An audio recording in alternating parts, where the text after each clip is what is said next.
오늘도 주의 은혜가 여러분 가운데 함께하기를 주의 이름으로 축복합니다. 하나님께서는 우리를 택하시고 너는 내 것이라 라고 삼아 주셨습니다. 우리는 누구나 다 우리에게 시험지를 내주면서 너는 누구의 것이냐 라고 묻는다면 우리는 주의 것입니다 라고 100점을 받을 것입니다. 근데 문제는 우리의 삶은 어떻하냐고 물어봤을 때 그것은 그렇게 주저없이 주의 것입니다라고 고백하기는 쉽지 않을 것 같다라는 것입니다. 우리가 똑같이 이 세상 가운데 살고 똑같이 우리가 예수 그리스도를 믿고 있지만 정말로 이 세상 가운데서 나는 주의 것입니다라고 고백하며 살아가는 사람이 있는가 하면은 그렇지 못하고 이 세상에 가장 강력한 의지로 살아가는 사람도 없잖아 있을 것입니다. 오늘 여기 있는 본문의 말씀은 이런 내용입니다. 로마 교회에 사도 바울이 세우지는 않았습니다. 이 로마 교회가 세워지게 된 것은 예수님 시대 때 예수님이 십자가에 못 박혀 돌아가시고 첫 번째 맞이한 오순절 때 그때 각처에서 몰려들은 유대인들이 그날 복음을 받아들이고 그들이 기독교인으로 개종된 다음에 로마로 내려가게 됩니다. 로마에 내려가서 그들이 모여서 교회를 개척하게 되는데 그 교회가 로마 교회입니다. 그래서 그들은 열심히 전도를 해서 이방인들, 즉 헬라계나 로마인이나 할 것 없이 이방인들에게까지 복음을 전파했습니다. 그러다가 이제 로마 안에 정치적인 이유 때문에 유대인들을 내쫓게 됩니다. 그래서 로마 황제가 유대인들을 다 내쫓게 됩니다. 즉 로마 시민권이 없으면 다 내쫓기게 되었죠. 그 내쫓기다 보니까 로마 교회 안에 있었던 유대계 그리스도인들이 로마를 떠나게 됩니다. 그리고 나서 로마 교회 안에는 자연스럽게 이방인들이 즉 비유대인 기독교인들이 교회를 이제 섬기게 되었습니다. 그러다 보니까 그들이 이제 자기네끼리 전도도 열심히 하고 교회가 부흥하게 됩니다. 그리고 나서 그 황제가 죽고 나자 나가 있던 유대인들이 로마로 다시 들어오게 되지요. 로마에 들어와서 로마에서 와보니까 로마 안에 주도권은 비유대인 즉 이방인 그리스도인들이 주도권을 갖고 있었습니다. 그래서 소리 없는 헤게모니가 일어난 거죠. 그게 좀 덜 성숙한 거죠. 그렇죠? 우리 교회 같으면 안 그럴 텐데. 그래서 그들이 서로가 교회 안에 주도권을 갖기 위해서 노력하려고 보니까 이미 수적으로는 훨씬 더 이방인 그리스도인들이 훨씬 비유대계 그리스도인들이 많이 있었습니다. 그러다 보니까 유대계 그리스도인들이 할례를 문제를 삼았습니다. 예수님도 할례 받았고 사도 바울도 할례 받았고 베드로도 할례 받았고 다 할례 받았는데 너희는 할례 받았느냐? 라는 내용입니다. 그러니까 그 비유대계 그리스도인들이 정체성에 혼란이 오기 시작합니다. 아니 할례 안 받아도 된다 그랬는데 지금 와서 할례라니 이게 웬 말이냐? 이제 교회 안에 굉장히 시끄러워지죠. 이 사실을 듣게 된 사람이 사도 바울이었습니다. 그래서 바울이 성령의 인도함을 따라서 편지를 쓰게 된 것이 로마서입니다. 그래서 이 로마서를 써서 보내면서 너희는 다 그 안에서 하나야, 다 하나님의 소유야 라고 말씀해 주는 내용입니다. 그래서 오늘 여러분과 저도 나는 주의 소유됨을 고백하기를 주의 이름으로 축복합니다. 축복합니다. 그래서 오늘 말씀을 통하여서 나는 그의 소유다 이 고백이 우리 삶이 되기를 한 번 더 주의 이름으로 축복합니다. 첫 번째로는 세상에 속한 인생이 있습니다. 시험을 보면은 100점인데 삶은 빵점인 사람이 있는 거예요. 그러니까 말로는 내가 주의 소유라고 말을 하는데 내 삶은 이 세상이 내 삶의 자리요, 이 삶 속에 나의 가치가 있고 이 삶 속에 나의 바라는 소망이 있는 이런 신앙의 삶들이 있는 것이죠. 오늘 본문 말씀 5절에 보면 이럽니다. 그리스도로 말미암아 우리가 은혜와 사도의 직분을 받아 그의 이름을 위하여 모든 이방 중에서 믿어 순종하게 하나니. 그렇습니다. 예수 그리스도로 말미암아 은혜와 사랑으로 내가 있는 건데, 오늘 나의 여기 있는 것을 생각지도 않고 내가 옛날에 있던 것처럼 세상 가운데 내가 가치가 있고 목적이 있고 그 가운데서 살아간다면은 우리는 말이 시험지 답안지의 주의 것이지 나는 세상의 사람, 세상의 것이다 라는 것이죠. 세상 중심으로 살아가면 안 된다는 것이죠. 욥기서 8장 13절에 보면은 이런 자들이 하나님을 잃은 자다. 내가 너무 세상의 좋은 것을 쫓아가고 세상에 의해서 살아가다 보니까 하나님을 잊어버리는 거죠. 그래서 이들은 저속한 삶을 살아가고 저속한 희망으로 살아가는 것입니다. 그래서 남들처럼 잘 먹고 잘 살고 그냥 좋은 차 있고 좋은 집에 살고 다 이런 거예요. 그건 하나의 수단인데, 그건 하나 수단이지 그거 아무것도 아니에요. 그건 뭐겠어요? 그게. 우리가 살아가는 모든 삶은 하나님 위에는 도구에 지나지 않습니다. 그 하나님의 영광을 위해서 사는 거죠. 저는 이러한 철학이, 이러한 신앙관이 제게는 철저히 합니다. 아무리 좋은 차 타고 좋은 집에 있어도 그건 도구에 지나지 않아요. 하나님의 영광을 위해서는 팔아버려야죠. 하나님 뜻을 위해서는 얼마든지 준비가 되어 있는 상태죠. 그것이 바로 우리가 살아가는 삶의 모습입니다. 욥기서 36장 13절에 보면은 이런 하나님을 잃어버린 사람은요, 그들은 경건성이 잃어버려요. 그리고 나서 그들 속에는 분노가 쌓이며, 왜요? 욕심이 있으니까. 남의 것을 더 뺏어와야 되고, 남의 것을 더 가져야 되고, 남들보다 더 높아야 되고, 이런 막 분노가 쌓이고 내 속에 정상적이지 못하니까 하나님께 구할 생각도 안 합니다. 인간의 방법, 수단과 방법을 생각하지 하나님 앞에 도움을 청할 생각도 하지 않습니다. 시편 14편 1절에 보면은 이들은 하나님이 없다는 사람이에요. 하나님은 없고 수단과 방법만 있는 거죠. 여러분, 이런 사람은 세상적인 사람들이에요. 말은 예수가 있다고 하나 다 세상적인 사람이에요. 창세기 6장 5절에 보면은 우리 인간은 본시, 악이 가득한 자들이에요. 계획하는 거, 생각하는 게 다 악이에요. 악. 전부 다 악이에요.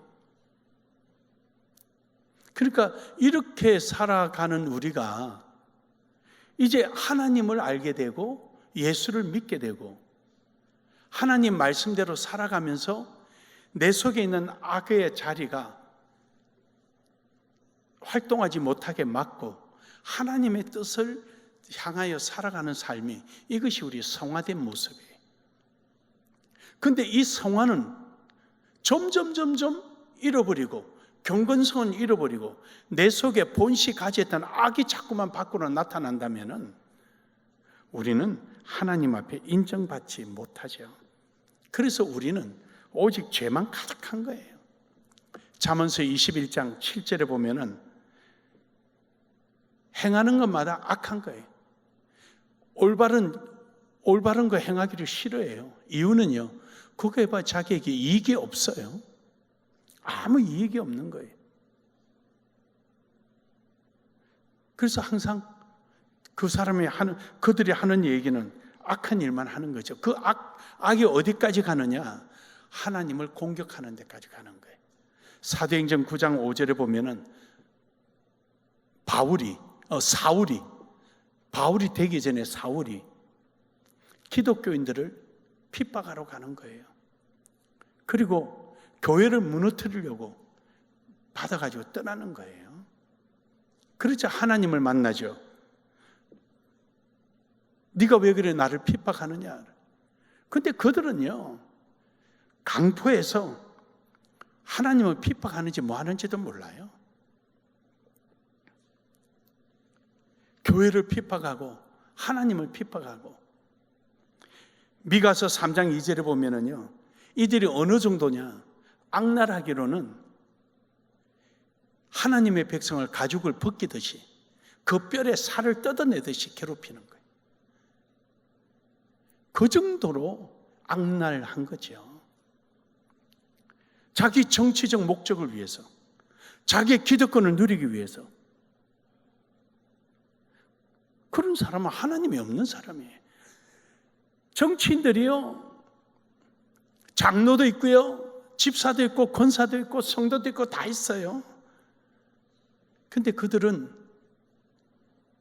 그 신앙은 정치를 하기 위한 목적이에요. 표 얻기 위해서 하는 거예요. 정말로 하나님을 두려워하고 정말로 자기 신앙을 지키려는 의도보다는 이용하는 거죠.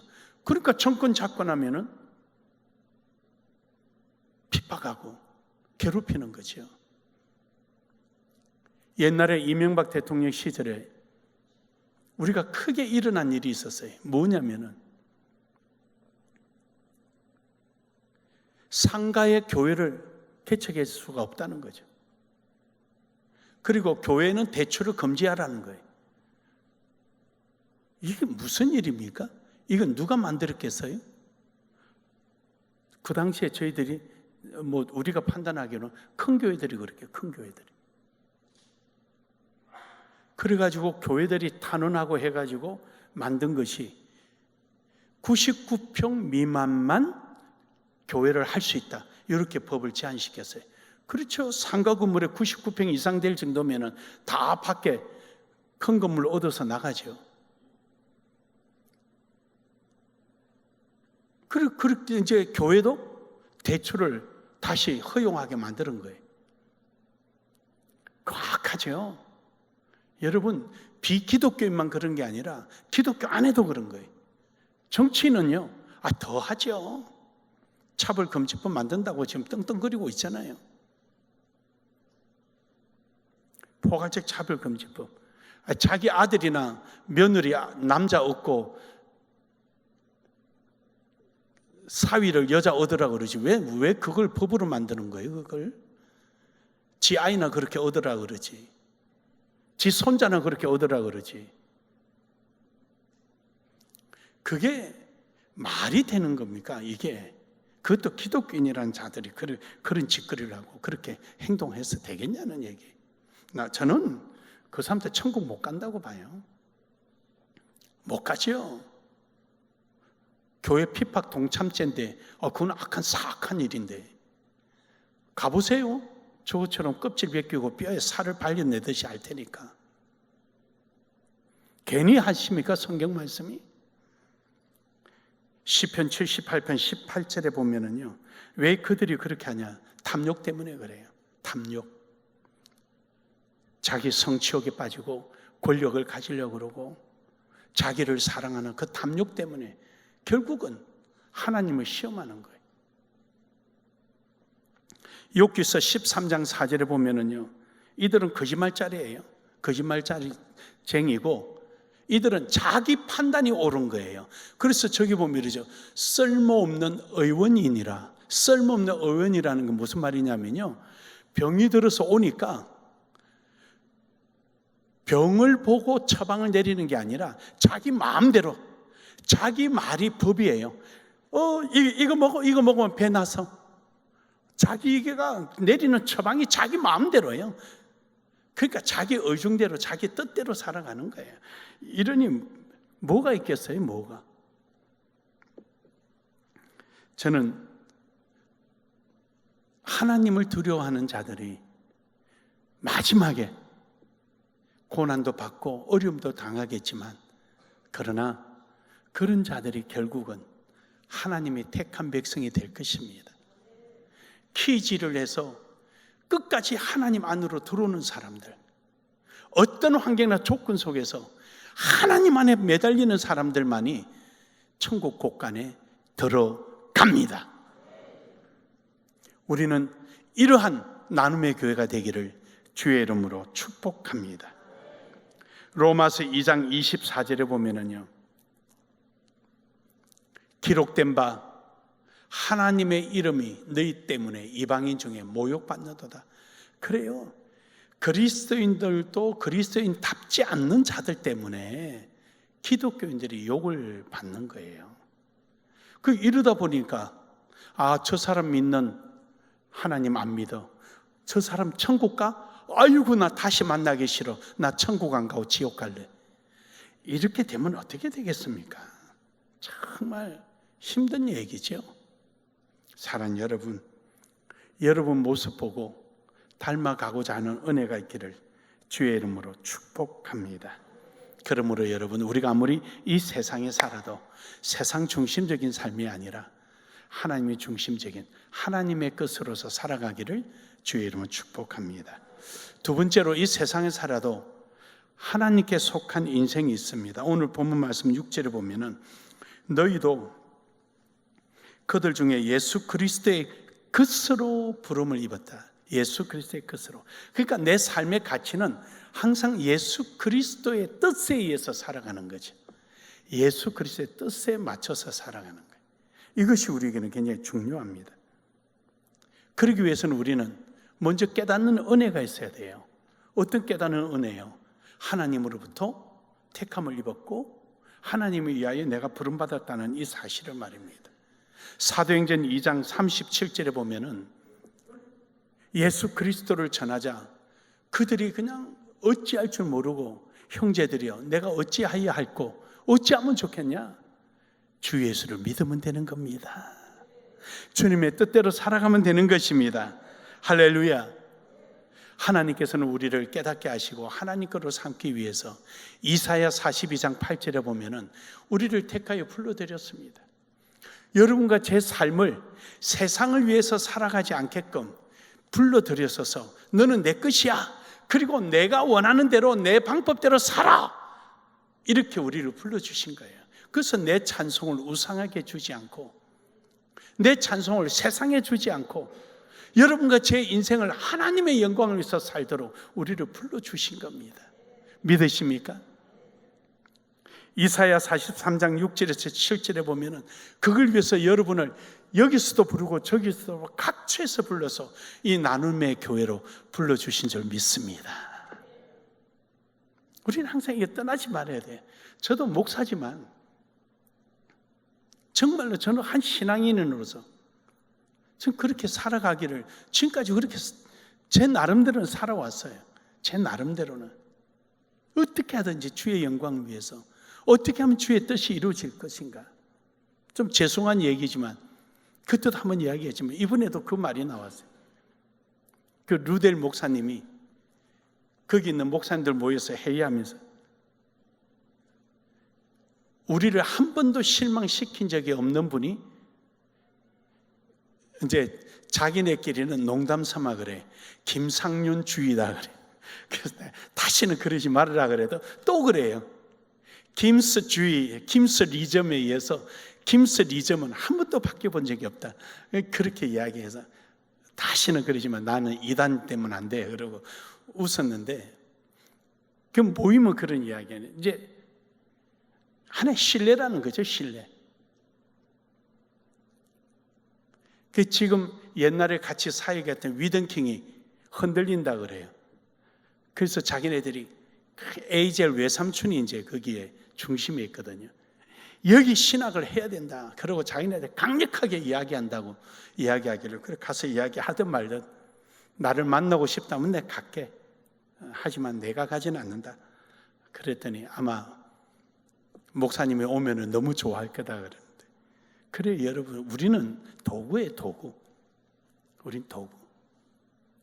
우리는 하나님의 영광 위에 도구지 우리 자체가 주인은 될 수가 없어요. 사랑하는 여러분, 오늘도 우리 하나님의 영광을 위해서 나아가기를 주의 이름으로 축복합니다. 에베소서 1장 11절에 12절에 하나님께서 여러분과 저를 동서남북에서 불러드릴 때 학벌 보고 부른 것도 아니고요, 여러분의 출신 보고 부른 것도 아닙니다. 뭐 많이 가졌고 능력이 있어서 부른 것도 아니에요. 하나님이 여러분과 저를 부르신 거는요, 전적인 하나님의 은혜입니다. 믿으십니까? 하나님의 주권으로 부르신 거예요. 하나님의 뜻의 결정에 따라서 오늘 이 자리에 있는 겁니다.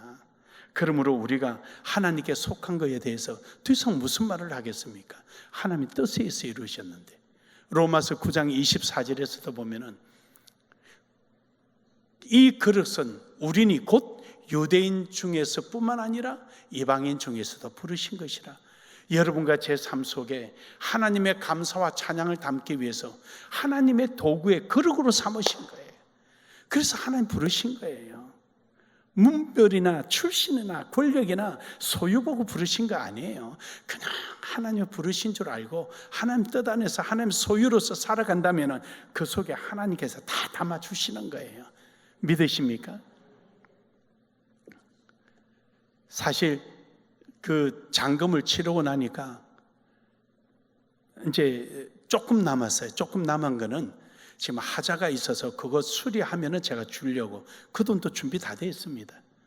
또 돈을 좀 깎았어요. 제가 그 처음에 50만 페소를 깎자 그랬더니 오케이 그러길래 내가 말 잘못했는 것 같다 싶어서 아니 50만 페소 말 150만 페소 그랬더니 눈치 보길래 할 거야 안 할 거야?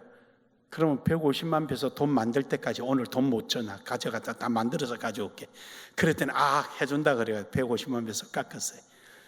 그래서 이제 200만 페소 주고 나머지 150만 페소가 남았는데 그거는 좀 하자 부분을 정리가 다 끝나면 이제 주기로 했습니다. 근데 하고 나니까 나눔의 교회가 대견스러운 거예요. 그 50억 가량 되는 거를 그 코로나 시절에 전부 다 어려운 중에 그 일을 해냈다는 게 나는 얼마나 막 눈물이 나는지, 이 교회 지었을 때도 그런 감정이 아니었어요. 그래서 참 나눔에게 대단하다. 정말 하나님이 사용하시는 교회구나. 단독 교회, 외부에 10원짜리 하나 의존하지 않고 지금까지 그 많은 교회를 지어오며 학교를 짓고 이제 마지막 대학을 마지막 딱 정리하는데 뭐가 무거운 짐이 턱 내려져서 허전한데 가긴 가야 되는데 짊어지었던 짐 내려던 짐을 짊어져야 될 것 같은 이런 우리 허전함이 있죠. 무거운 가방 지고 왔다가 내려놓고 돌아가려고 하니까 이 습관적으로 가방 메고 싶은 마음처럼 뭐가 이래 허전하고 뭐가 이래 이상한 거예요. 그게 혼자서 생각하는데 여러 가지가 만감이 교차되는 거예요. 그게 학생들이 변하는 모습 보고 새로운 학생들 보면 또 소망이 가고. 사랑하는 여러분, 아무튼 우리는 그릇입니다. 하나님의 도구입니다. 이것을 두고 하나님께서는 마태복음 11장 9절에 19절에 우리를 친구라 그래요. 하나님은 우리를 부르시고 만방 부르셔서 친구라 그러셔요.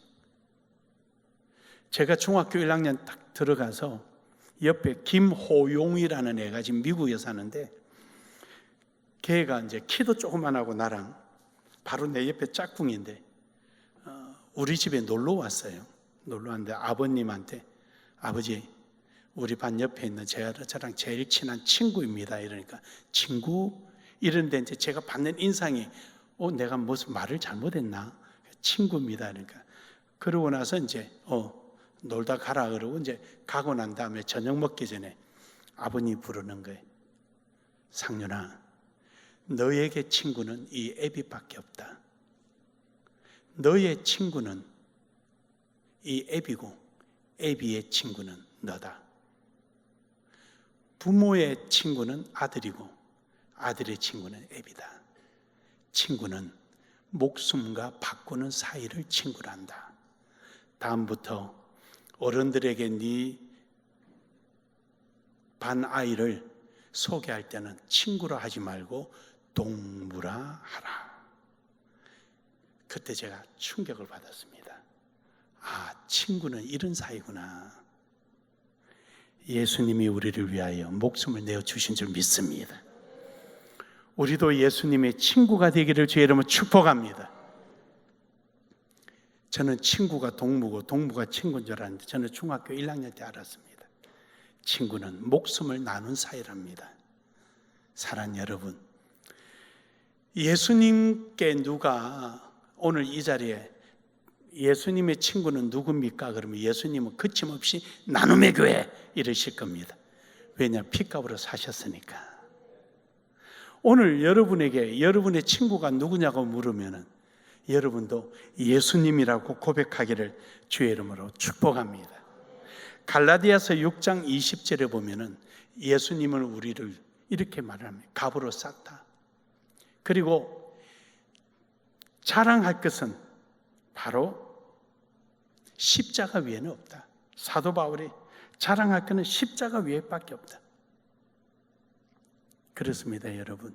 오늘 여러분과 저의 친구는 예수 그리스도 십자가의 자랑이 되기를 주의 이름으로 축복합니다.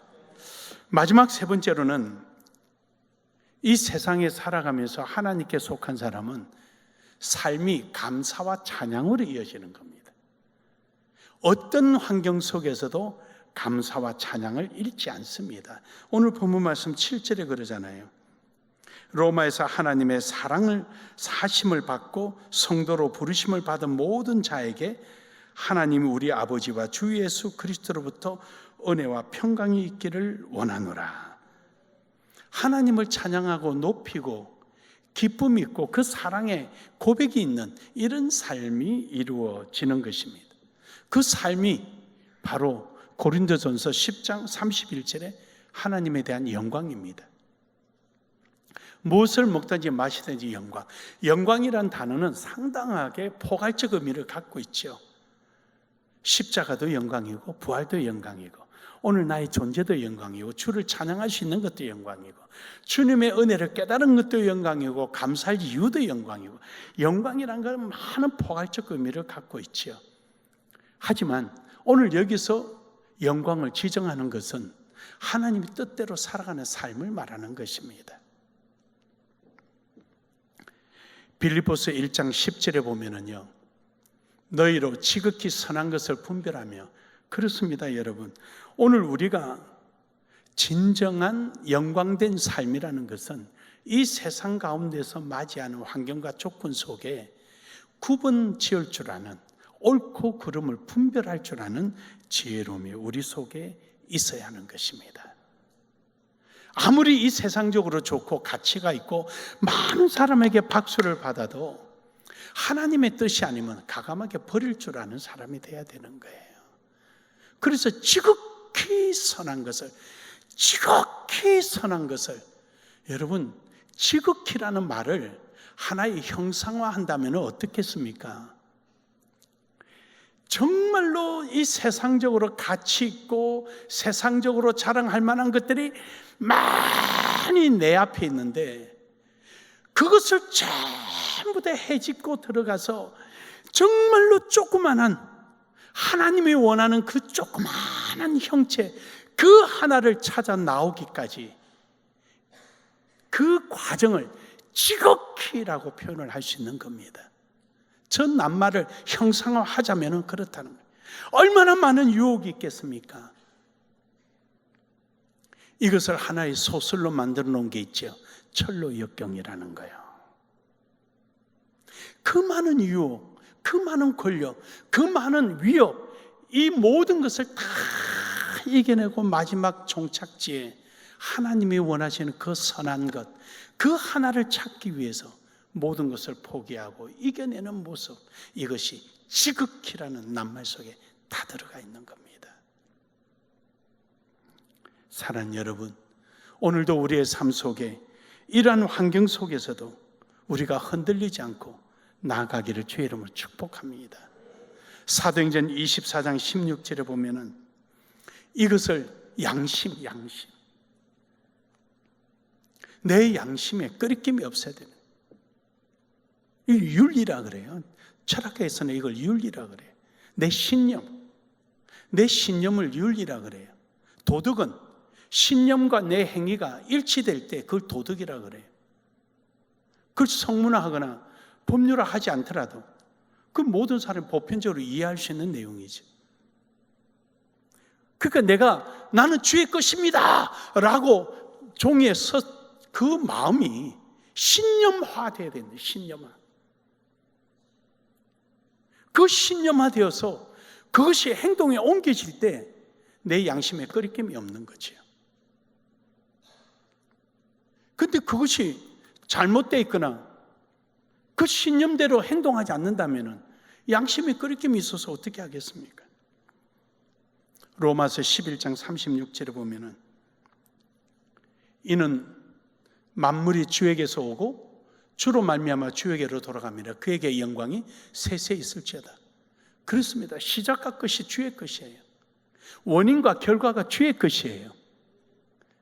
원인은 결과를 예측할 텐데 원인이 예측과 맞지 않다면 우리는 잘못 살은 거죠. 하나님께서 여러분과 저를 택하여 주신 것은 그 원금같이에서 풀로 모아 주셔서 우상에게 절하지 않고 하나님께 영광 돌리라고 여러분과 저를 택하여 주시고 여러분과 저를 위하여 십자가 못 박혀 죽기까지 하셨는데, 하나님의 예측에 어긋난 모습으로 살아간다면 우리는 양심에 끄리낀 자요, 올바른 신앙의 윤리와 도덕이 없는 자지요. 주님이 우리를 부르신 그 예측에 합당한 결과가 만들어져야 되는 거죠. 믿으십니까? 그러므로 여러분, 오늘 여러분과 저는 예수 중심적인 신앙, 바로 그런 신앙이 되기를 주의 이름으로 축복합니다. 로마서 15장 7절에 보면은 그러므로 그리스도께서 우리를 받아 하나님께 영광을 돌리심과 같이 너희도 서로 받으라. 우리가 서로 간에 서로 인정하자. 예수 그리스도가 우리를 받은 것처럼 내가 예수 그리스도 안에 아무 공로 없이 은혜 받고 그리스도의 소유가 된 것처럼 우리 주변에 있는 사람도 소유로 인정하고 함께 협력하여서 주의 선한 일을 이루가기를 주의 이름으로 축복합니다. 로마서 15장 9절에 보면은 이방인들도 그 긍휼하심을 말미암아 하나님께 영광을 돌리게 하려 하심이라 기록된 바 그러므로 내가 열방 중에서 주께 감사하고 또 주의 이름으로 찬송함과 같으리라. 그러니까 내가 신앙의 양심에 끄리낌 없이 그렇게 실천하고 살아갈 때 주변 사람들이 보고 따라가는 거예요. 여러분, 이번에 우리 교회에 왔던 그분들이요, 섬기는데 여러분이 그 섬긴 모습에 충격을 받은 거예요. 이분들이 그동안에 나름대로 잘 섬긴다고 했는데 우리 교회에 왔다 가고 나서 충격을 받았어요. 그래서 교수동에 식당 봉사하는 집사님들이요, 집에를 안 가고요, 교수동에서 함께 숙식을 해요. 새벽부터 나와서 준비하는 거예요. 그리고요, 음식을 얼마나 다양하게 내놓는지, 여기서 여러분이 찹쌀떡 선물 줬잖아요. 자기네들도 찹쌀 모찌를 만들어가지고 그 안에 빠빠야 넣는 거 한번 내놓고, 그때는 튀겨서 냈거든요. 튀겨서 깨소금 뿌렸어요. 근데 이제는 찌는 거예요. 튀기면 안 좋다 그러니까 쪄서 내고, 다금바리를요 2끼나 내놔. 다금바리 비싸잖아요. 거기는 라플라플이라 그래, 필리핀에서. 다금바리를 내놓는 거예요. 그리고 제가 몸 관리하니까 채소를 많이 내놓고, 닭도 옛날에는 전부 다 튀겨서 내더니 요즘은 쪄서 내놔가지고 닭다리를 많이 먹고 왔습니다.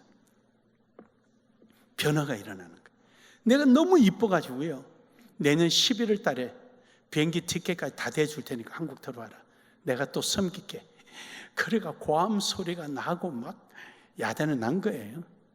그래서 설리나 목사님이 나는 안 데리고 가냐 그래서 설리는 안 와도 돼. 내가 전부 다 의사소통 다 되니까 오지 마. 그래가지고 막 과음 지르고 웃고 한쪽에서 하니까 그 한국 목사님 사모님들이 지금 뭐 하는 거냐 그래. 그 우리끼리 막 과음 지르고 웃고 이러니까 신이 난 거예요. 내가 데려간다 그러니까. 그래요 여러분, 그 선한 영향력 우리 학교에요 쓰레기가 별로 안 보여요.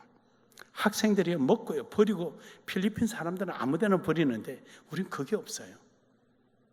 그러지 말으라고 가르쳐서가 아니라 선한 영향력이 생기는 거예요.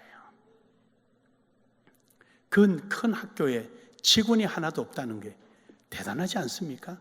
이제 직원 하나 채용해요. 세무서 때문에. 학생들 한 사람이 졸업하면 세금을 내야 돼요 우리가. 그래서 이제 세금 관리자를 두어야 됩니다. 그 외에는 직원이 없어요. 사랑하는 여러분, 여러분이 바로 선교사요, 우리 교회가 선교지입니다. 여러분의 그러한 하나님의 소유의 삶을 여러분이 살아감으로 인해서 여러분을 통해서 필리핀이나 어디나 이 역사가 일어나는 것입니다.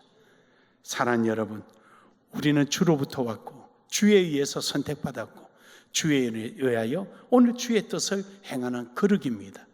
도구에 지나지 않습니다. 주님 앞에 잘했다 칭찬받는 멋진 주의 소유가 되기를 주의 이름으로 축복합니다. 축복합니다. 아버지